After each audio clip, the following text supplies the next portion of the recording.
每次 iPhone 官方发布新机，肾机卖肾字眼就会成为朋友圈的热词。这样的现象来自一起割肾买手机的真实事件。2011年，有位高中男生为买一部 iPhone 4，不惜卖掉自己一个肾。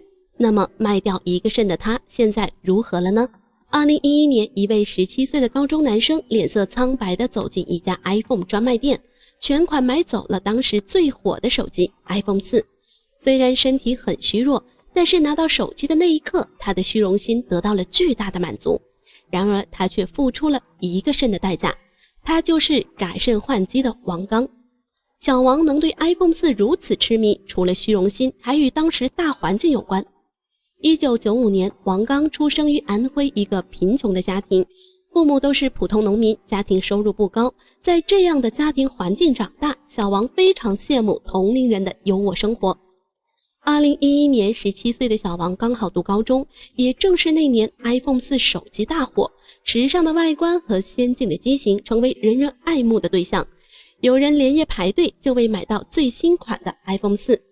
在那个年代，谁有这样一部手机，势必会成为别人羡慕的对象。手拿一个 iPhone 4，那就是有钱与时尚的代称。小王也不例外，对 iPhone 4非常痴迷。在虚荣心的作用下，他向父母提出购买一部请求。可是父母觉得家里的实力根本没必要使用如此高端的手机，于是果断拒绝了儿子的请求。正是这样，越是爱而不得，小王就陷入的更深的执念，对新款 iPhone 手机逐渐走火入魔。在一次偶然的网上冲浪，小王看到了一篇卖肾的帖子，帖子声称只要卖掉一个肾就能得到2万块钱。于是小王又想到之前在电视上看到也有许多捐肾的，觉得这对身体没有太大的损伤。急需一笔资金的小王经过了短暂的思考后，就与网站相关人员联系上了。在聊天的过程中，这个联络员还多次向小王洗脑，把卖肾行为描述成一个不依靠父母就能自力更生的年轻人行为，最后还把价格提升到了 2.2 万元。2011年4月19日，小王瞒着父母从安徽赶到湖南郴州。小王终于和这个联络人尹申见了面。见面之后，尹申第一时间带小王去医院检查身体，确认身体无碍后，马上商定手术事宜。时间来到4月28日，内心忐忑的小王被推进了一间没有消毒的手术室，在手术台上挨了一针麻药后，小王逐渐昏睡过去。等他醒来，已经是9个小时之后。简单的在医院住了一段时间，小王就出院了。按照约定，尹申支付给小王 2.2 万元。拿到钱后，小王兴奋地跑到 iPhone 专卖店买了他心心念念的手机。到了此时，他还意识不到问题的严重性。回到学校，小王带着他的 iPhone 4四处炫耀，确实也为他吸引来了羡慕的目光。这样小王的虚荣心得到了极大的满足。可惜好景不长，小王突然发现自己手术的部位越来越疼，甚至蔓延到了整个背部。此时他开始慌了，跟父母交代了真相。父母听到这个消息差点就吓晕过去，来不及责怪儿子，立马将他送到医院检查。经过诊断，小王在动手术时没有消毒彻底，导致另外一个肾脏也受到感染，现在已经属于3级伤残。伤心欲绝的父母来不及多想，立马就报了警。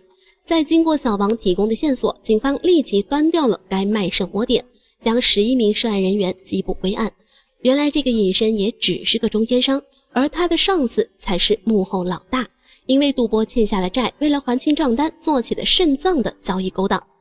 这个幕后老大甚至还有一家卖肾机构，主刀医生名叫宋忠玉，就是他负责肾脏移植手术。到了现在，时间才过去半个月，小王身体开始显现出各种并发症，头晕反胃，整日昏昏欲睡，提不起精神，随时需要到医院接受治疗。2013年8月9日，湖南省郴州市北湖区法院开庭审理了关于这件贩卖人体器官的案件。小王母亲向被告人提出227万元的赔偿，然而在双方的辩解下，小王母亲最终获得180万元的赔偿金。关于涉案的几名相关人员都受到了相应的法律制裁。案件审理后不久，小王彻底失去了自理能力，终日躺在病床上，依靠药物来维持生命。虽然获得了180万元的赔偿，但是持续了几年的治疗，180万早已被花得干干净净，甚至父母还变卖了家产给小王治疗。但是这么多年过去，小王的身体一天比一天差，1.9米的身高，体重只有127斤。该事件被媒体曝光后，引起了众多人的热议，网友们还给 iPhone 4取了个名字叫肾机。纵观整个事件，惨案的背后是一个懵懂无知少年的行为，用他的一生付出了整个惨痛的教训，背后是一个家庭的血与泪。然而小王的事情难道仅仅是个个例吗？显然不是。在现代社会上，很多学生因为内心深处潜藏的虚荣心，互相攀比，不惜去借高利贷，这些钱利滚利，越滚越大，最终发现自己还不起，那么就会被一些不法分子以此来威胁，让你去做一些违法犯罪的勾当。小王的惨痛教训固然有不法分子刻意引诱，但小王父母也有一部分的责任，没有在小王的成长过程中给其塑造正确的价值观。教育孩子是每个父母要做的头等大事，尤其在如今这个快速发展的社会，外界各种各样的诱惑层出不穷，给予孩子良性的教育更显得尤为重要。那么你认为小王的卖肾买手机的事件究竟是哪一方的过错呢？